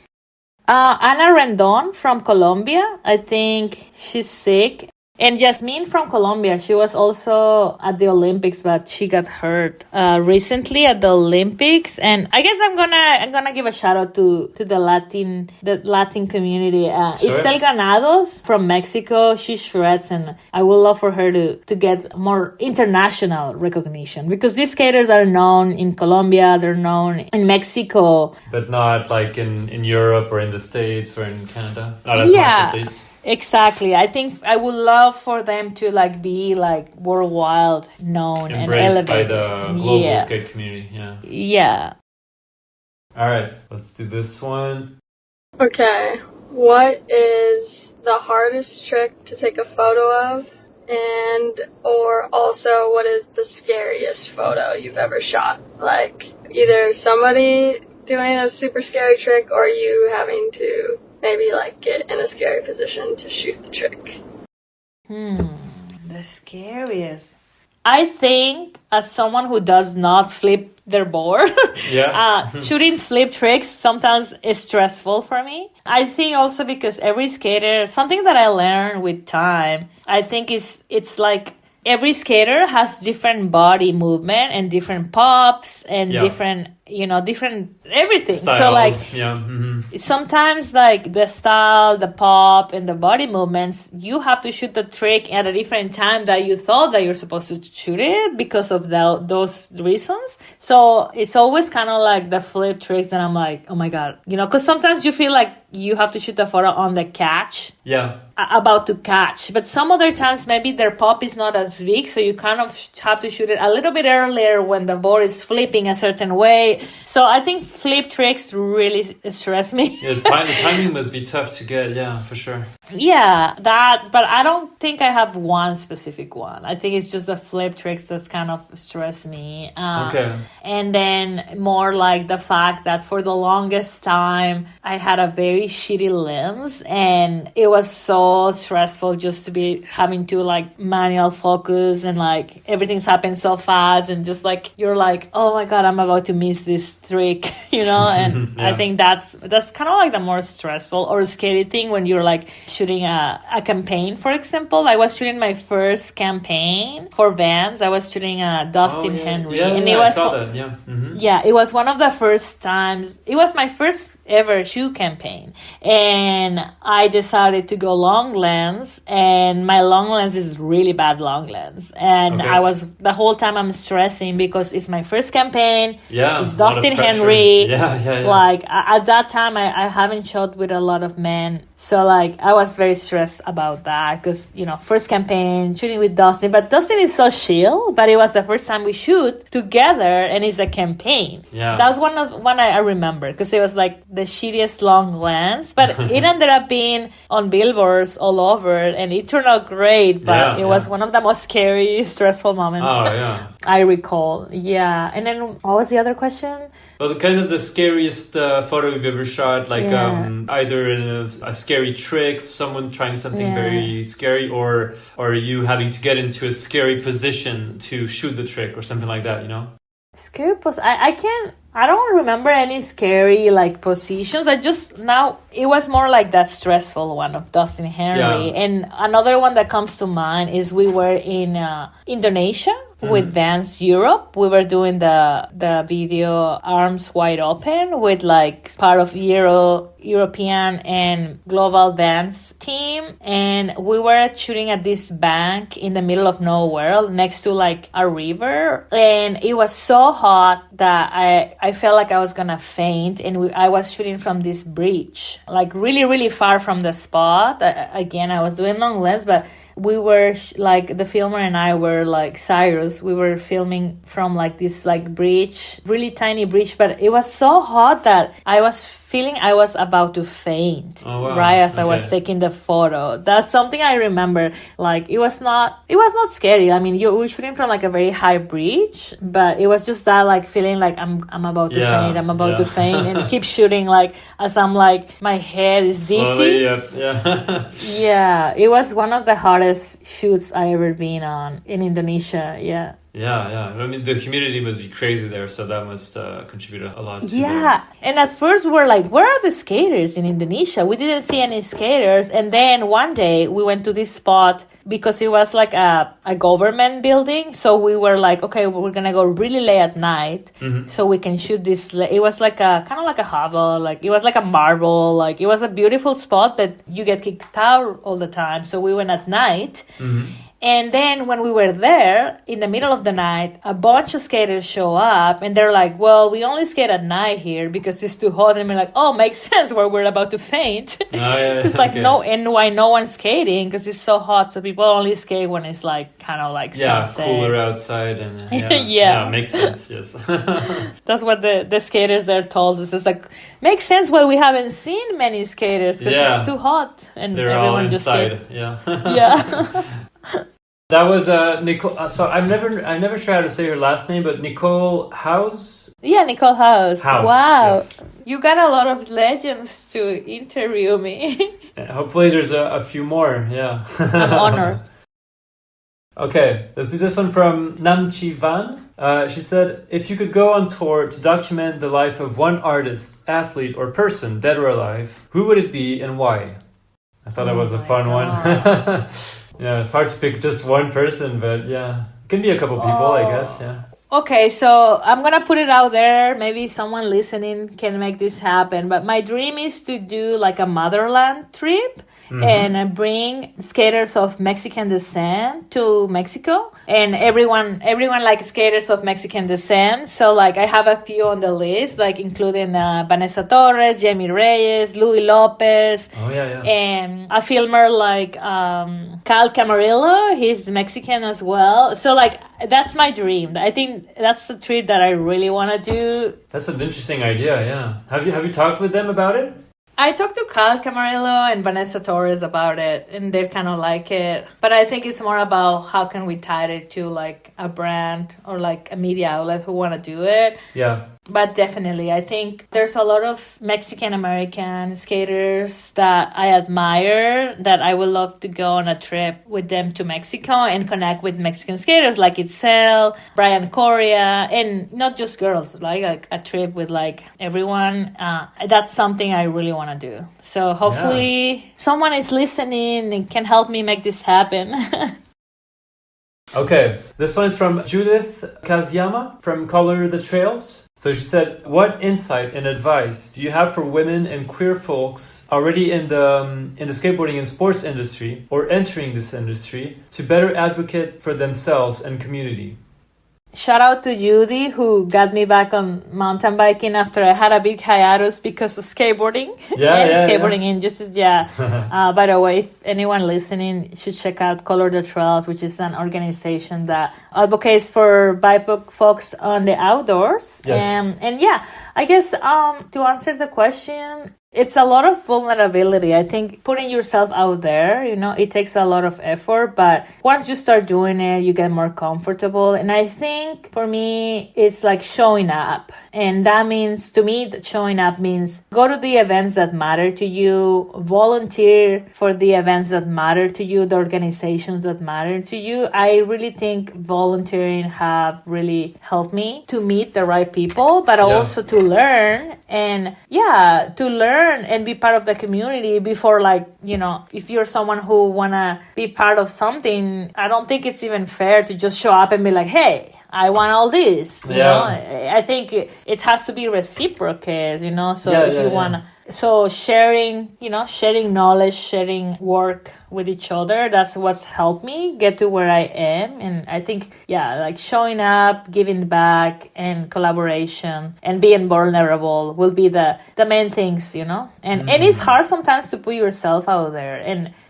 I think that the key is to be yourself, you know, not trying to be someone else and not comparing to anybody, because everyone's journey is different. And there's only one of us. There's only one you. There's only one me. And my journey is completely different to any other photographer, any other skateboarder, and we can only compare and compete with ourselves because each individual journey is so unique, and we have to be compassionate about that, you know. Like, it's hard these days because it's easy to compare with social media, but it's not worth it. It's not true, because, you know, each individual person has been through different hardships, different challenges, different privileges, different identities. So I think that's important, you know, to be gentle and compare and compete just with yourself.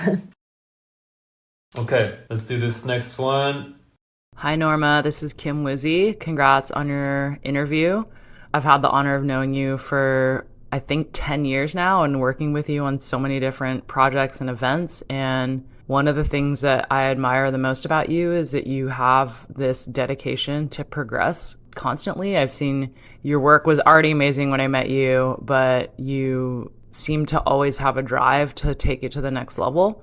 And I'm curious, when you are feeling stuck or maybe sort of like a creative block, what do you do to free yourself up or get through that creative block? Do you have any tips or insights or things you learned over the years to continue to level up your work or your creative ideas or just the things that you are interested in? I'd love to know, and hopefully the listeners would also benefit from knowing. I guess to get out of the mental block, the first thing is rest, because I feel like I'm always like, what's next? And then I have to be like, hey, you just did this and this was amazing. Let's savor it. And let's celebrate it.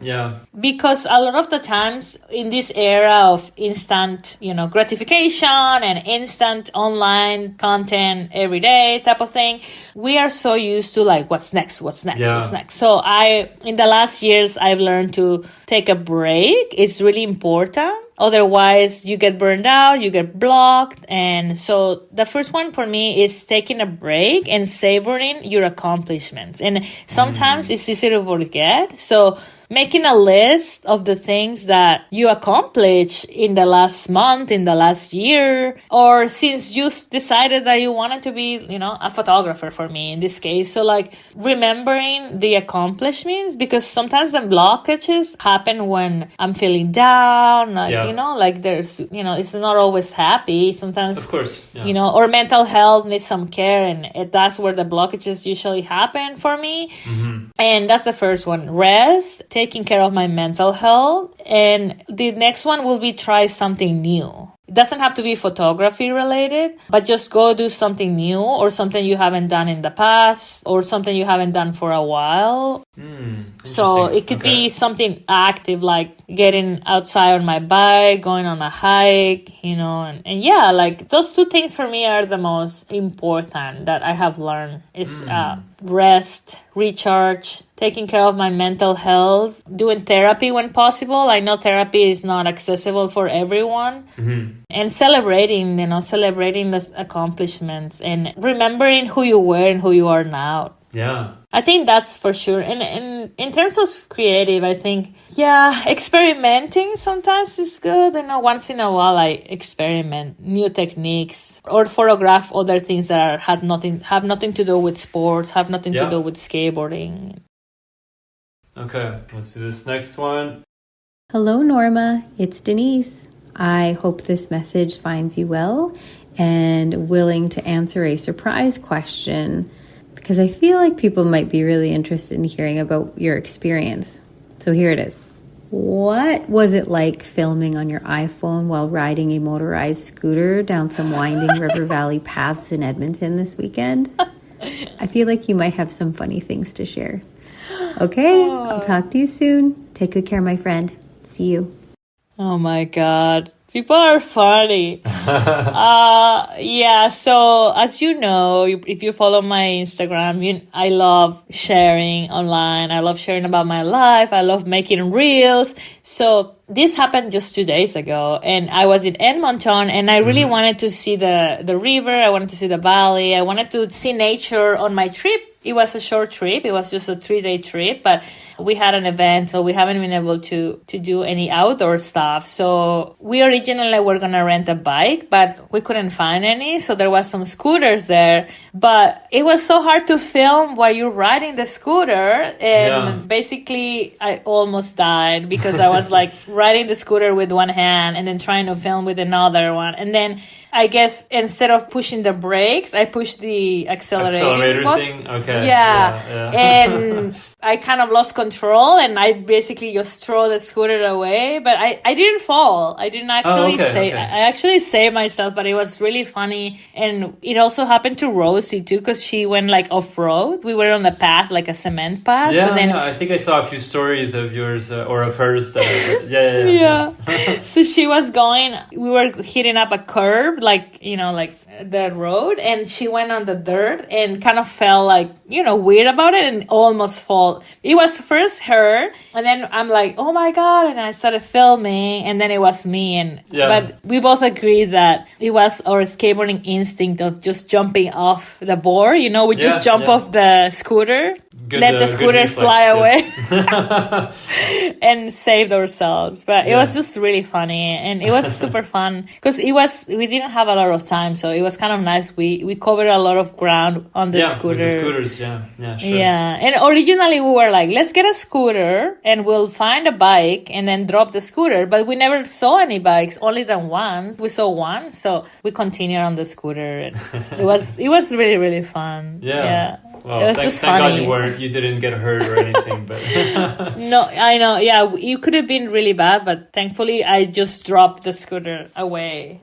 And so that was Denise from Tiger Skate Club, right? So can you just tell us a little bit about what you went out there to do? Like, I know I saw that you were with Rosie, as you just mentioned, and you did like a little panel and you hosted like a skate session or lesson. What happened during the weekend, basically? Yeah, this is their annual skate event, and I think it's their season, like the season ender kind of thing. And it's an event that includes like various activities for youth, for women, for queer people, trans folks. And yeah, it's a celebration of skateboarding, and they invited us to be there. So I got to photograph the event as well as being in a panel with Rosie and Denise. And we talked about our industry and the possibilities of, taking space in skateboarding. Like sharing some knowledge and reminding ourselves that there's a place for all of us in skateboarding, and we can make our dreams come true. And we kind of talk about that because I feel like Rosie and I, have these visions, and we've been able to accomplish some dreams in skateboarding, and we were sharing about that, and it was so fun. It was so beautiful. I never been in Edmonton. It's known as 36, and I am excited. I want to go back. Okay. Yeah, I had a lot of fun. I love the community there. All right, let's do this one. Let's see. Hey, Norma, it's Fabi. I have a lot of questions that I want the answers to, but I will keep it PG. I want to know, what's the most memorable trip that you've ever been on, and why was it so meaningful? And also, where do you see yourself in 10 years, both in life and as a photographer? Do you see yourself doing other things, other ventures, maybe a rap career? I really want to know. Love you. Oh, love you, Fabi, too. Oh my God. I have so many memorable trips, but one of the trips that I really love the most is our trip it was with Fabi, our trip to Indonesia. Because that was my first ever trip that I get to go in a van for a brand. So, and it was with all my friends. So that was one of the most memorable trips. Also because Indonesia, it's I never been there, and it's so unique. There was so much culture. People were amazing, and Indonesia is one of my most memorable trips. I think Indonesia, India, Japan, and Cuba are like my top 4. It used to be 3, but this year I went to Japan, and Japan entered the top 4. Yeah, sure. Those 4 has been the most memorable for me. And I love, it's like culturally shocking. You learn so much from places that are very different to North America, I think. And those are the trips that I really enjoy the most. And how do I see myself? Well, we talked about this earlier, and I would love to write a book, and I definitely want to, I have done one Mexico photo book. Yes, Parati, yes. Parati, and I want to do another book, the photo book, but I also want to write a book. I think, like Sierra said, I do have a lot of stories to tell. Not all of them are like happy, because I'm a very happy person these days. I enjoy making people laugh, and I enjoy joy. I love joyful moments. Sure. But there is a lot of moments in my life where, there was difficulty, there was challenging, and I definitely think I would like to tell my story. I don't know when and how, but I think writing a book could be a way. Yeah. And I want to continue documenting sports. I think I want to do more than just skateboarding. I want to do more sports, and I want to continue with my activism through photography and media, but I also think I see myself more as a media producer. Like recently I was able to coordinate the media for Wheels of Fortune, and that involved coordinating video, photo, social media. So a team of almost 10 people. Wow. And I really enjoy it. And I think, in terms of progressing in my career, I see myself maybe doing something like that. I would love to continue doing more video. Okay. So I still see myself involved in sports. I think it's something I'm passionate about, and I want to grow in that sense of documenting more sports, doing more video, doing more campaign work. And and what was the other? That's it, no? She basically asked, where do you see yourself in 10 years, both in life and as a photographer? And she mentioned a rap career. Oh my God. Yeah. So I don't know specifically. I don't think I have a full vision for 10 years. I think my vision right now is to travel the world. I wanted to become Canadian so I can travel more, because I thought it was easier with the Canadian passport, but I have traveled with my Mexican passport all these years. But long story short, I think my goal was to be here, become Canadian, and then I can travel the world. So right now I'm in this mission of traveling the world, continuing to travel in the world in the next few years. And about rap, I don't know if you heard, I have one hit wonder song. It's a joke though. It's for the Skate Witches video. It's called Seriously, but it's on the Seriously Skate Witches video. At the middle of the video, there is this song that Shari, Audrey, and myself kind of produce, and we made a whole video and everything. It's like a joke, but recently it's been coming back, and I've been performing at skate camp every week, and and I always wanted to do a new one. It's kind of like my alter ego. It's like Lapiro MC, but it's like parody. It's not like I'm serious. But the song is called Seriously. But so it's really funny, and so I definitely lately, especially because I got to perform a few times during camp. Okay. I've been thinking about coming up with a new one. So if anyone has any beats or want to help me film the next video, let me know. Is that video somewhere on YouTube or? Yeah. Okay. I'll try to track it down. I haven't found it. Yeah. On Google, you put Seriously, but without the vowel. So you put SRSLY. Yeah. Okay. Awesome. You will find it. I can send to you. Okay, I have 2 last ones. This one is from Shari White. She said, as an everythingologist, what is next for you to conquer? Oh my God. Okay, this is a story from when I went to school. everythingologist. I think we already talked about what I want to accomplish, so I'm going to share a bit about everythingologist term. Sure.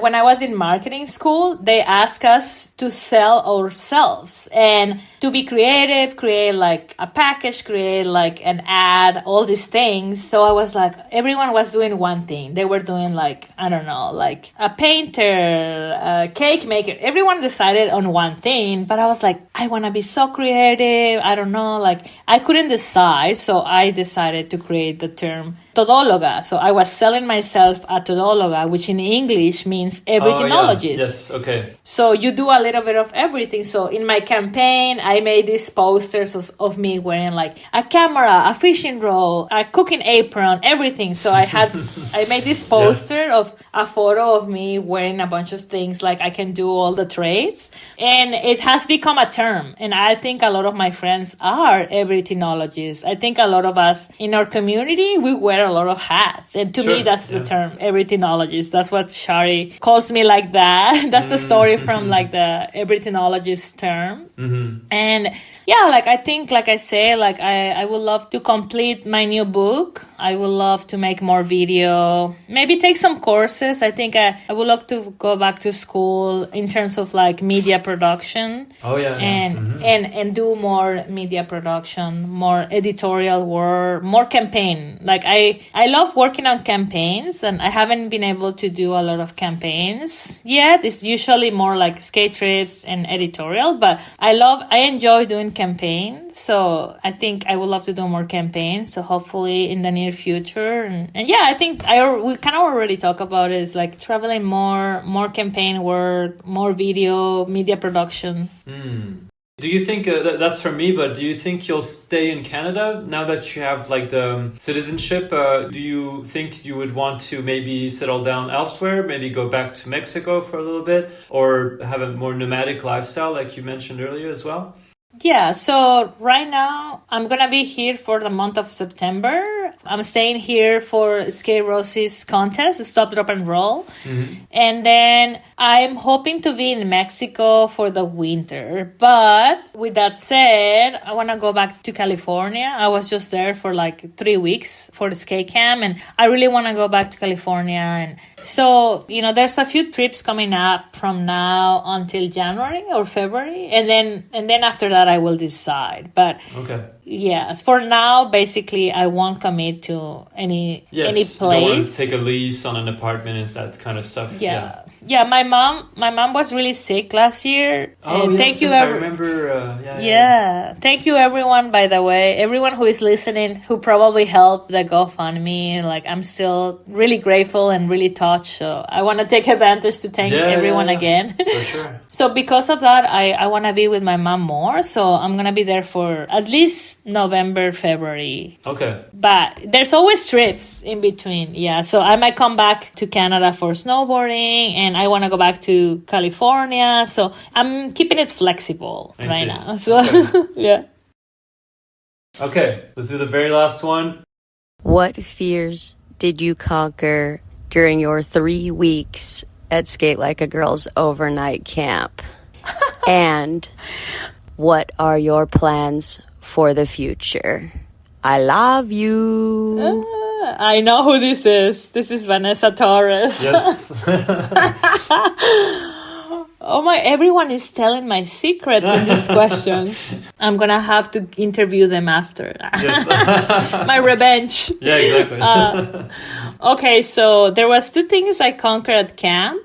We went to this like river where you could do like cliff jumping. Mm-hmm. And I was so scared. I feel like I'm scared of anything to do with air time. Even when I skateboard, if I have to drop, I can only do like curves and small ledges, but like whenever it's like air time, it freaks me out. Anything air, even mountain biking, like getting air freaks me out. So Vanessa Torres helped me conquer 2 fears at camp. The first one was that one, jumping off a cliff. And then I did it 2 times, but it took so long because I was like, mentally exhausted after, but I did it. So I jumped off this cliff. It's on my Instagram, on one of my reels. And then the second one is like Una Farrar will know and Shari, because we were roommates. And that's right, I'm so scared of mice. I'm super scared of mice. If I see a mouse, I scream and I'm like, ah! Like, it's really bad. Like, okay. I think I might have like a mouse phobia because I can. Like, I just see them and when they're running fast, it freaks you out. Quick jump and so during camp, we have an office and that's where the media sits and Kim Woozy, the team goes in the office. And I had my setup in the office and there was mice there and Vanessa Torres called them Wilbert. Like there's not just one, there was a few, but they were all called Wilbert. Okay. And I was so scared of the freaking mouse. And the mouse was like, some of them, or I don't know how many there were. We think it was 4 or 5, but they were so bold. Like they will just walk around your feet and don't be scared. They just cross the room. Like they're not hiding in the corner. Like they were so comfortable. Like they were on the tables. So at the beginning, I was really scared, but then Vanessa keeps saying that she wanna get the mouse to skate because this mouse is so social. And long story short, one day in the middle of the night, Wilbur was there, and we were like, okay, guys, let's do this. Where is the fingerboard? Who has a fingerboard? And then they gave us one, and I was like, let's do it. I'm gonna get a photo. Like, I decided I need to get a skate photo of Wilbur. Mm-hmm. And I set up the lights, and I got so excited, and we made it happen. Like, between Vanessa Torres and Cat's Eye, put some popcorn in the little tech. Well, it was not a tech day. It was like a fingerboard from Skate Like a Girl. And they put popcorn in it, and eventually the mouse came, Wilbert. Mm-hmm, the mouse came, and I was able to shoot some photos. But first, the mouse was just eating the popcorn on the side of the skateboard. And then we're filming videos, and there's like 10 of us in the office, like, literally screaming, like, you can do it, push, push, push, get on your board. Yeah, pretty much. Everyone, we're yelling, like, this mouse is not scared. We are literally screaming really high, and the mouse is like eating the popcorn in front of all of us while we're filming and taking photos with a flash on. And eventually, like, the mouse left and then came back and finally got on the board, and I got the shot. I got like a pushing one, and then I got one when Wilbur is like on top of the board, and it was just so funny. And I made a reel about it, so you can look it on my Instagram. It's actually I missed that one. Yeah, I'll check it out. Yeah. It's a little bit going viral. It's like, I mean, for my following, like, I don't have that many followers, but it has like 50,000 views or something. Oh, wow. Okay. I never get that many views on my reel, so it's like the most famous reel I ever done. So funny. It's really funny. Yeah. And then on the last day, Sophia, one of the YMCA staff, made like a board with Wilbur painted on the board, and then they're like, Wilbur is pro. But yeah, those are the two fears I conquer, jumping off a cliff and my fear of mice. My fear of mice. Yeah. Wow. All of these were such good questions, and like a lot of them I feel like related to camp and related to my past life. Yeah, that's true. I love it.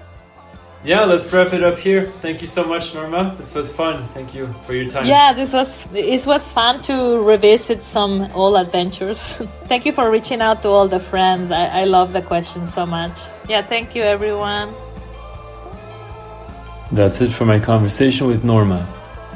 Follow her on Instagram @Lapiro, that's LAPIR0, and visit her website normaibarra.com to check out some of her amazing work. By the time this episode comes out, issue 9 of Closer Skateboarding magazine will have come out. It includes an interview of Norma by the good homie and awesomely talented journalist Farron Golding, so make sure to check that out. Thank you for tuning in. See you soon for a new episode of Beyond Borders.